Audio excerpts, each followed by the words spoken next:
तुम देहाती बनी रहोगी, देहातियों की तरह कपड़े पहनोगी, श्रृंगार करोगी, तो कोई भी तुम्हें नौकरानी ही समझेगा ना। हम देहाती ही तो है, गांव में ही तो रहती थी हम।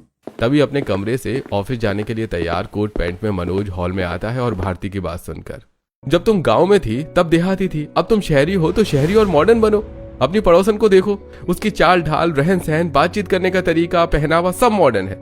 तुम्हारी तो बोली भी गवारों जैसी है, उसकी तरह बनो, थोड़ा तो बदलाव लाओ खुद में।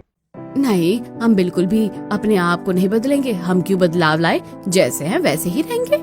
मनोज भारती को घूरता हुआ ऑफिस के लिए निकल जाता है। उसके जाने के बाद भारती भी किचन में चली जाती है।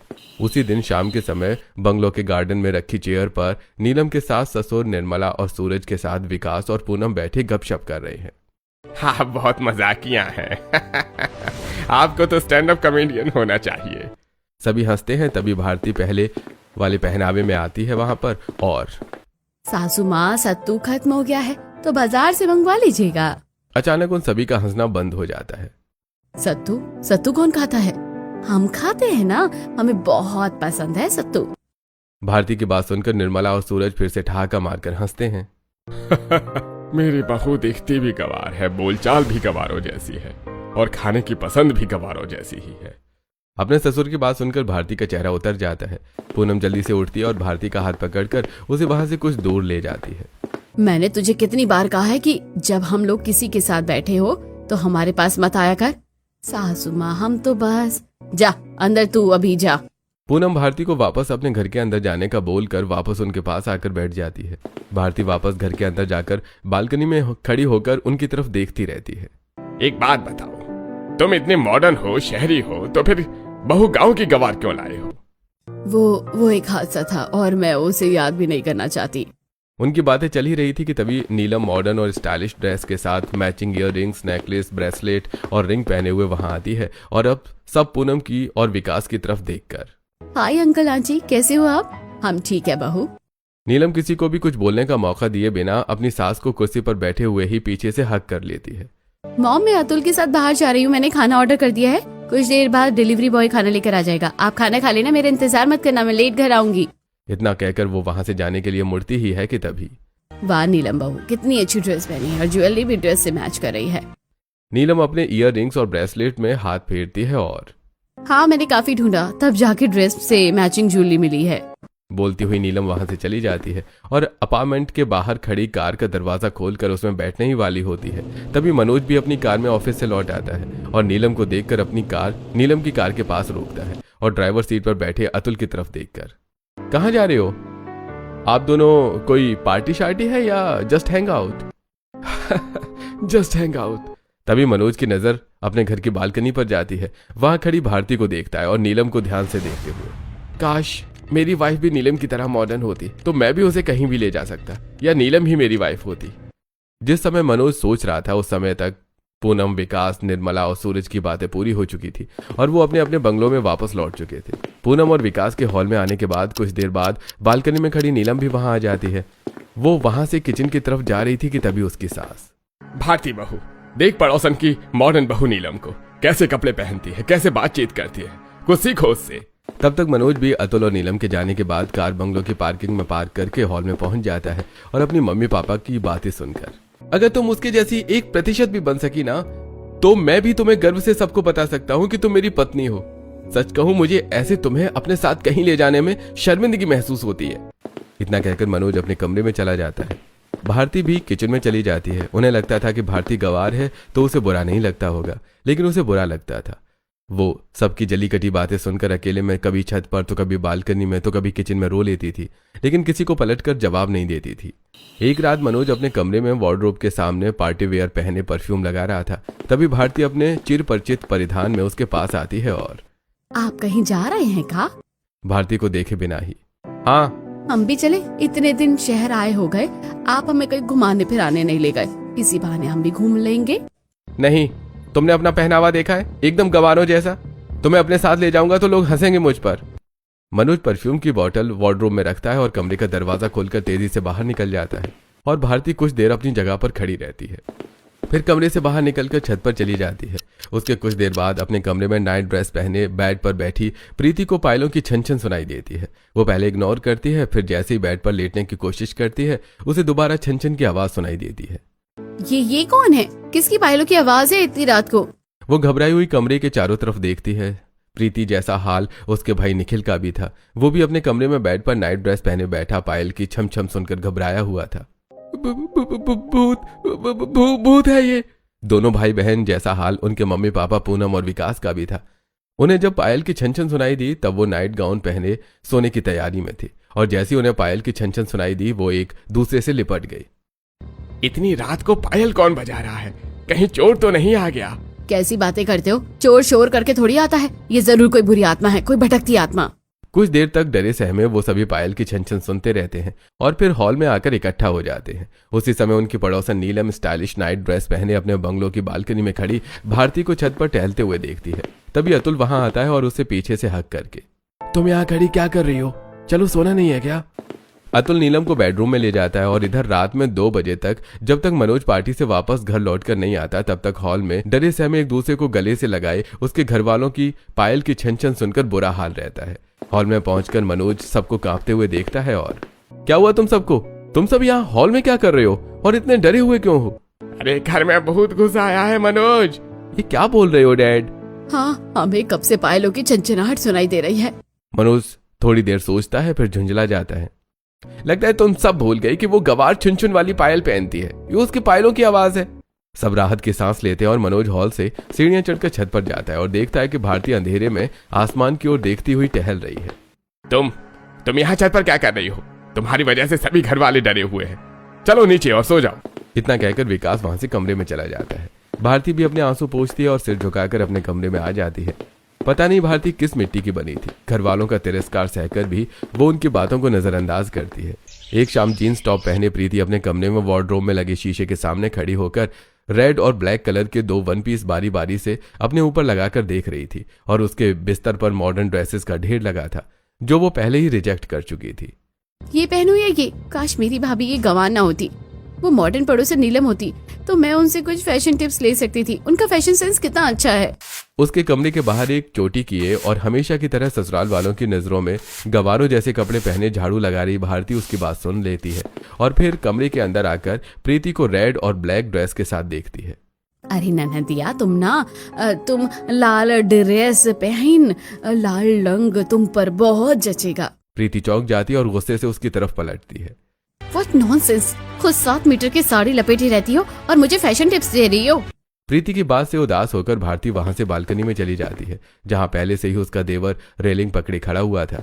उसकी नजरें सड़क पर थी। भारती उसके पास जाती है और देवर जी उसकी तरफ देखे बिना ही, भाभी तुम मुझे इस तरह मत बुलाया करो, मुझे अच्छा नहीं लगता। निखिल वहां से हॉल में आने के लिए मुड़ता ही है कि तभी उसकी नजर अपने बंगलों की बालकनी में स्टाइलिश साड़ी पहने खड़ी अपनी बालों पर हाथ फेरती पड़ोसन नीलम पर पड़ती है। निखिल उसे हाय का इशारा करता है और, हाय नीलम भाभी, कैसी हैं आप? नीलम निखिल को देखती है और, मैं ठीक हूँ, तुम बताओ कैसे हो? हाँ मैं भी ठीक हूँ भाभी। आओ कभी चाय पर गपशप करेंगे। ठीक है, जरूर आऊंगा किसी दिन। इतना बोलकर निखिल वहां से अपने कमरे में चला जाता है और बालकनी में खड़ी भारती की आंखों में आंसू आ जाते हैं। नीलम भले ही अपनी बालकनी से भारती की आंखों के आंसू नहीं देख सकती थी, लेकिन उसे साफ समझ में आ रहा था कि वो उदास है। फिर एक शाम जिस समय भारती देसी साड़ी में बंगलों की छत पर सूख रही अपनी साड़ियों और पेटीकोट उठा रही थी, उसी समय स्टाइलिश कपड़ों में नीलम भी अपने बंगलों की छत पर सूख रहे अपने मॉडर्न ड्रेसेस उठाने आती है। भारती को देखकर नीलम छत से लगी 2.5 फीट की बाउंड्री के पास आती है और, वैसे आप मुझे जानती ही होगी, मैं आपकी पड़ोसन नीलम। मैं आपको बहुत बार अकेले में रोते देख चुकी हूँ। कोई परेशानी है क्या? हाँ, हम आपको जानती हैं और भला हमें क्या परेशानी हो सकती है? झूठ मत बोलो। इंसान तभी अकेले में रोता है जब कोई उसे परेशानी होती है और कोई उसे समझाने वाला नहीं होता है। नीलम की बात सुनकर भारती की आंखें नम हो जाती हैं। हम आपको कहाँ बताएं, हम गवार है ना, तो हमारी वजह से ससुराल वालों को शर्मिंदगी महसूस होती है। वो हमें कुछ भी बोलते रहते हैं तो उनकी बात का बुरा लगता है और अकेले में आकर हम रो लेते हैं। कैसा पति है तुम्हारा? अगर तुम्हें इज्जत नहीं दे सकता था, मान सम्मान की रक्षा नहीं कर सकता था, तो तुमसे शादी क्यों की उसने?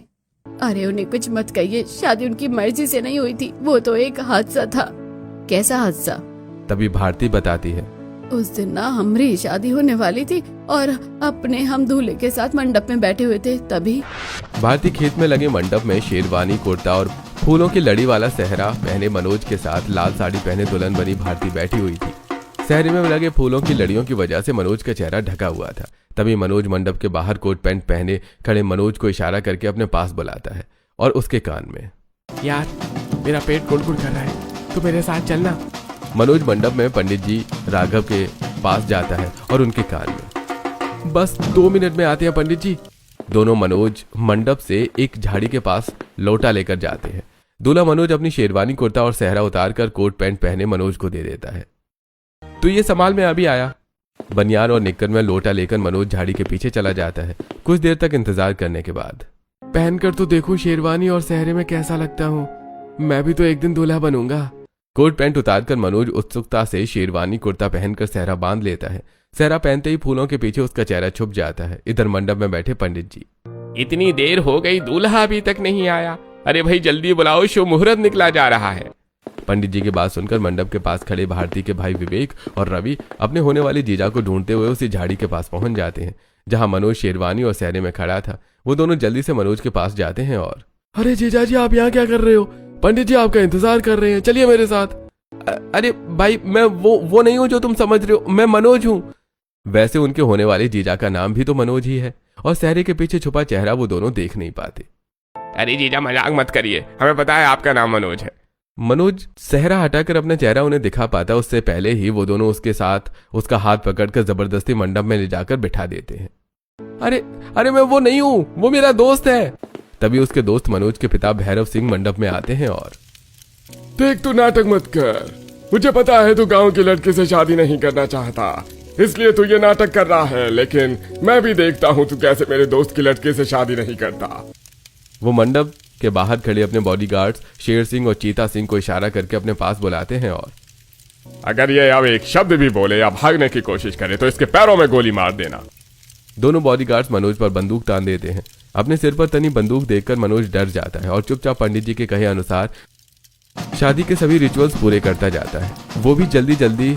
जब तक भारती का होने वाला दूल्हा बनियान और निक्कर पहने मंडप में आता है तब तक उसका ना होने वाला दूल्हा मनोज उसके साथ 7 फेरे लेकर मांग में सिंदूर भर के मंगलसूत्र पहना चुका होता है। मंडप के बाहर खड़ा मनोज मंडप में भारती के साथ दूसरे दूल्हे को देखकर, अरे ये क्या, मैं तो यहाँ हूँ, तो फिर मंडप में कौन है? भैरव सिंह अपने बेटे मनोज को मंडप के बाहर देखकर हैरान हो जाता है। तू यहाँ क्या कर रहा है? तू तो मंडप में था ना। मंडप में बैठा मनोज शेर सिंह और चीता सिंह की बंदूकें अपने सिर से हटाता है और खड़ा होकर, मैं कब से आपको यही बताने की कोशिश कर रहा था कि मैं आपका बेटा मनोज नहीं, उसका दोस्त मनोज हूँ, लेकिन आपने मेरी बात नहीं सुनी और उल्टा मेरी शादी इस गांव की लड़की से करवा दी। तभी मनोज पंडित जी के पास जाकर अदला बदली की पूरी बात बताता है। पंडित जी ये एक हादसा है। अरे अब तो शादी हो गई, अब कुछ नहीं हो सकता। मैं नहीं मानता इस शादी को। अरे तुम मानो या ना मानो, तुम्हारी शादी विधि विधान और शास्त्रों के अनुसार हुई है और तुम्हें ये शादी माननी ही पड़ेगी। मनोज उन सभी को समझाने की पूरी कोशिश करता है कि ये एक हादसा है, लेकिन हादसा हो या कुछ भी, शादी तो हो ही चुकी थी, इसलिए कोई समझने को तैयार ही नहीं था। और फिर जिस कार में मनोज के साथ विदा होकर भारती उसके घर जाने वाली थी, उसी कार में वो मनोज के साथ विदा हो रही थी और भारती से ज्यादा मनोज रो रहा था। जिस समय मनोज भारती के साथ कार में था उसी समय उसके घर वाले हॉल में बैठे उसी के बारे में बात कर रहे थे। काफी देर हो गई है, अब तक मनोज को आ जाना चाहिए था। अरे अपने दोस्त की शादी में गया है, थोड़ा टाइम तो लगेगा ही। उसके दोस्त और उसका नाम एक ही है, कहीं कोई गड़बड़ ना हो जाए। क्या गड़बड़ हो सकती है भला? तभी अपने मम्मी पापा की बातें अनसुनी करके, मॉम मैं क्या कह रहा था, भैया की भी शादी कर दो, फिर मैं भी उनकी बारात में नाचूंगा। हाँ बेटा, बस पड़ोसन की जैसी मॉडर्न बहू मिल जाए ना तो तेरे भाई की शादी कर दो। मुझे तो बिल्कुल वैसी ही बहू चाहिए। यस मॉम, वैसे ही भाभी लाना, कोई गांव की देसी गंवार मत ले आना। हॉल के दरवाजा खुलता है और मनोज उदास चेहरे के साथ भारती को लेकर अंदर आता है। मनोज के साथ भारती को देखकर पूरा परिवार हैरान हो जाता है। तूने आने में इतनी देर क्यों लगाई और ये लड़की कौन है? मनोज उनसे पूरी बात बताता है। ये क्या हो गया? हम तो सोच रहे थे कि तेरी शादी पड़ोसन की तरह मॉडर्न लड़के से करेंगे ताकि हमारी बहू भी मॉडर्न हो, लेकिन वो एक हादसा था डैड। अपनी जिंदगी के सबसे बड़े हादसे के बारे में बताते हुए भारती बाउंड्री वॉल के पास खड़ी नीलम के पास आ चुकी थी। हमरे ससुराल वाले मॉडर्न बहू चाहते थे आपकी तरह, लेकिन हम गंवार उनकी बहू बन गए। अब वो हमें अपना नहीं पा रहे हैं। अगर तुम्हारे ससुराल वाले मॉडर्न बहू चाहते थे तो तुम उनके लिए मॉडर्न बहू बन जाओ, ये गंवार बहू बनकर क्यों रहती हो? देखिए ये हम हैं। 2 कदम पीछे हटकर भारती खुद को नीलम को अच्छे से दिखाती है, फिर नीलम के पास आकर, और हम अपने आप को किसी के लिए नहीं बदलेंगे। ऐसा क्यों? अच्छा, आप अपना अस्तित्व छोड़कर खुद को बदल सकते हो का? नहीं, मैं अपनी पर्सनैलिटी कभी नहीं बदल सकती। तो फिर हम कैसे बदल ले खुद को? हाँ, थोड़ा बहुत बदलाव ला सकते हैं, लेकिन खुद को पूरी तरह कभी नहीं बदलेंगे। जिस समय उन दोनों की बातें चल रही थी उसी समय उनके पति एक पब में कोने में लगी टेबल पर बैठे हुए आपस में बातें कर रहे थे। यार मनोज, मैं देख रहा हूँ कि तुम शादी के बाद से बहुत परेशान रहते हो। मुझे लगता है तुम अपनी पत्नी को पसंद नहीं करते। अगर ऐसा है तो फिर तुमने शादी क्यों की? मनोज भी उसे अपनी जिंदगी के हादसे के बारे में बताता है। मुझे तो तुम्हारी पत्नी नीलम जैसी मॉडर्न पत्नी चाहिए थी। मेरे घर वाले भी ऐसा ही चाहते थे, लेकिन मेरी शादी गंवार भारती से हो गई। अच्छा, ये बात है। तो फिर एक काम क्यों नहीं करते? तुम अपनी गंवार पत्नी को मॉडर्न बना दो। इंसान को बदलने में थोड़ा सा समय लगता है। मनोज 2 दिनों तक अतुल की कही बात को अच्छी तरह सोचता है और फिर तीसरी शाम ऑफिस से घर आने से पहले शॉपिंग मॉल से 2 वेस्टर्न ड्रेस खरीदता है और हॉल में आकर हॉल में अपने देहाती कपड़े पहने झाड़ू लगा रही भारती के पास जाकर उसे बैग देते हुए, ये देखो, मैं तुम्हारे लिए कपड़े लाया हूँ। भारती बैग लेती है और उसमें रखी ड्रेसेस निकाल कर देखने के बाद, ई का है, हम ना पहनेंगे। आज से तुम ऐसे ही कपड़े पहनोगी? नहीं, हम ये छोटे कपड़े नहीं पहनेंगे। आप चाहे जो भी कर लो। उन दोनों की बातें सुनकर पूनम और प्रीति भी वहां आ जाती हैं। बहू देखो, आजकल यही ट्रेंड में है, इसे पहनकर देखो। हाँ भाभी, कम से कम कोशिश तो करो मॉडर्न भाभी बनने की। मॉडर्न बहू तो नहीं ला पाए तो कम से कम देसी बहू को ही मॉडर्न बना दे। भारती अपनी जिद पर अड़ी रहती है और साफ मना कर देती है। ड्रेस वापस रखकर मनोज को बैग देती है और सफाई में लग जाती है। मनोज निराश होकर वहां से कमरे में चला जाता है। उस दिन के बाद मनोज भारती को समझाना छोड़ देता है और मॉडर्न पड़ोसन की ओर अट्रैक्ट होने लगता है। मनोज बालकनी में, कार में और कभी कभी अपने पति अतुल के साथ शॉपिंग पर जाते हुए नीलम को देखता। नीलम भी उसे देखती और सोच में पड़ जाती। मनोज जी, मुझे ऐसे क्यों देखते हैं? फिर एक शाम सूरज डूबने से थोड़ा पहले ही नीलम एक trendy off shoulder modern dress में अपनी बालकनी में झूले पर बैठी फोन पर ड्रेसेस देख रही थी। तभी उसका ध्यान अचानक पड़ोस वाली बालकनी में जाता है जहां खड़ा मनोज उसी की तरफ देख रहा था। दोनों के बीच थोड़ी दूरी है लेकिन नजरें मिल रही हैं। मनोज के चेहरे पर एक उत्सुकता और बेचैनी है। नीलम असहज महसूस करती है। वो अपनी नजरें फोन की तरफ झुका लेती है, लेकिन तभी, नीलम जी, फोन में इतना खोई हो कि हम पर ध्यान ही नहीं है। हाँ, अपने लिए नई ड्रेस देख रही थी, देख ली, अब जा रही हूँ। वो जल्दी से झूले से उतरती है और बालकनी से अपने कमरे में पहुंच जाती है और बेड साइड टेबल पर अपना फोन रखती है और टेबल पर रखी फोटो देखती है जिसमें वो अपने पति अतुल के साथ मुस्कुरा रही है। कहीं ऐसा तो नहीं कि मनोज जी मेरी वजह से अपनी पत्नी को अपना नहीं पा रहे हैं, क्योंकि उन्हें मेरी तरह मॉडर्न पत्नी चाहिए थी और उनकी पत्नी भारती उनकी नजरों में गंवार है। नीलम कुछ देर सोचती है और फिर, भारती ने मुझसे कहा था कि वो पूरी तरह नहीं बदल सकती लेकिन थोड़ा बदल सकती है और मैं उसे उतना ही बदलने की कोशिश करूंगी। भारती को बदलने का आइडिया लेकर नीलम अगले ही दिन भारती के बंगलों में पहुंच जाती है। मॉडर्न ड्रेस और उसकी मैचिंग ज्वेलरी पहने हुए हॉल में बैठा भारती का पूरा परिवार अचानक नीलम को वहां देखकर हैरान हो जाता है। तब निखिल और मनोज नीलम के पास जाते हैं और, अरे बैठो बैठो, मैं आपके लिए कॉफी बना कर लाता हूँ। अरे आओ भाभी जी, मैं आपसे फैशन टिप्स लेना चाहती हूँ। भाभी जी, आपने मुझे चाय के लिए इनवाइट किया था, मैं नहीं आया तो आप खुद ही आ गई। पूनम और विकास नीलम के कपड़े और ज्वेलरी देखते हैं और, तुम तो घर में भी एक मॉडल की तरह रहती हो। तभी भारती हमेशा की तरह साड़ी पहने और अपना चिर परिचित श्रृंगार की एक ककड़ी खाते हुए किचन से हॉल में आती है। पूनम उसे देखती है और एक मेरी बहू है जिसे न चलने का ढंग है, न बोलने का और न ही खाने का। देखो कैसी आवाजें करके खा रही है। नीलम सबको नजरअंदाज करती हुई भारती के पास जाती है और, मैं यहाँ भारती से मिलने आई हूँ। ये बात सुनकर सबके मुंह खुले रह जाते हैं। भारती, तुम चलो मेरे साथ। अरे हम कहाँ चले? अरे चलो तो। नीलम भारती को अपने साथ लेकर एक मॉल के ब्यूटी स्टोर पहुंच जाती है। तुम हमका यहाँ क्यों लाई हो? तुमने उस दिन कहा था ना कि तुम अपने आप को पूरी तरह नहीं बदल सकती लेकिन थोड़ा बदलने की कोशिश कर सकती हो, तो बस मैं तुम्हें यहाँ थोड़ा ही बदलने लाई हूँ ताकि तुम्हारा पति तुम पर ध्यान दे सके। हम तुम्हारी बात मानेंगे, आप जैसा कहोगे हम वैसा करेंगे। नीलम मेकअप किट की कंप्लीट वैनिटी तैयार करके भारती को देती है और मेकअप के बारे में समझाती है। अब सोचने वाली बात यह है कि जिस भारती ने जिंदगी में कभी मेकअप नहीं किया वो भला एक बार समझाने पर क्या समझेगी। नीलम भारती को उसके घर छोड़कर अपने घर चली जाती है और उसी दिन शाम को भारती अपने कमरे से मेकअप करके हॉल में आती है और सोफे पर बैठी अपनी नंद प्रीति के कंधे पर पीछे से हाथ रखती है। प्रीति जैसी पलट कर देखती है तो चुड़ैल आ गई, चुड़ैल आ गई। उसके पास बैठी पूनम। कहाँ है चुड़ैल, कहाँ है? भारती की ओर इशारा करते हुए। ये चुड़ैल। होठों में ढेर सारी लिपस्टिक लगाए हुए, आंखों में काजल फैलाए हुए, पाउडर से चेहरा एकदम सफेद किए हुए, 2 पतली चोटियां, साड़ी और गहने पैसे ही पहने हुए भारती। अरे हम चुड़ैल नहीं हैं। ये देखो, हमने आज मेकअप किया है। बताओ कैसे लग रहे हैं? ये मेकअप करने का आइडिया तुम्हें किसने दिया? एकदम जोकर लग रही हो। वो हमारी पड़ोसन है ना, उसने। नीलम भाभी का नाम बदनाम मत करो, वो मॉडर्न है, उन्हें फैशन सेंस का पता है। उनके दिए टिप्स इतने घटिया नहीं हो सकते हैं।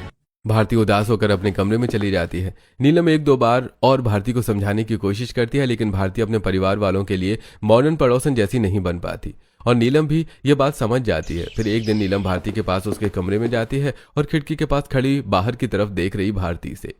भारती, मुझे नहीं लगता कि तुम्हारे ससुराल वाले तुम्हें कभी अपना पाएंगे और तुम कभी मॉडर्न बहू बन पाओगी। तो तुम ससुराल छोड़ क्यों नहीं देती? गाँव जाकर अपनी नई जिंदगी की शुरुआत करो।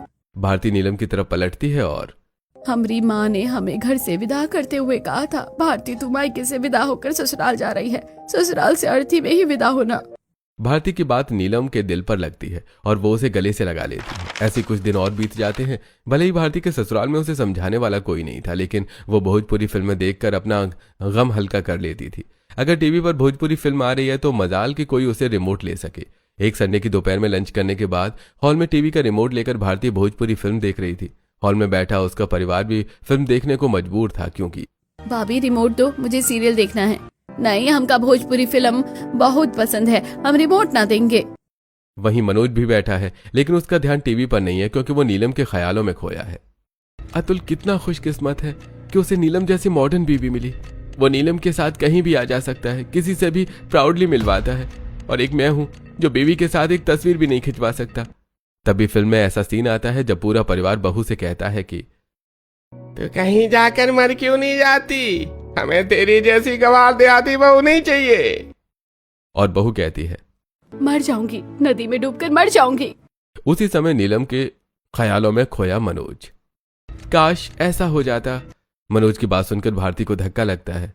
ये चाहते हैं कि हम मर जाएं। बिना कहे कुछ भारती उठकर अपने कमरे में चली जाती है। फिर अगली सुबह बेड पे कॉफी न पाकर निखिल और प्रीति, अपने कपड़े प्रेस और चाय न पाकर मनोज, और अपना ब्रेकफास्ट न पाकर पूनम और विकास नाइट ड्रेस में ही हॉल में इकट्ठा होते हैं। और भाभी कहाँ है? आज कॉफी नहीं दी, बहू ने हमें नाश्ता भी नहीं दिया। मेरे कपड़े भी प्रेस नहीं है। हम तो सोच रहे थे कि बहू अब तक कमरे में होगी। वो कमरे में नहीं है। मनोज की बात सुनते ही पूरा परिवार भारती को बंगलों के हर एक कमरे, छत, बालकनी, किचन सब जगह ढूंढता है। वो सभी भारती को बस स्टैंड और रेलवे स्टेशन पर भी ढूंढते हैं, और शाम तक भी जब भारती उन्हें नहीं मिलती तो हार मानकर घर वापस लौटकर हॉल में बैठ जाते।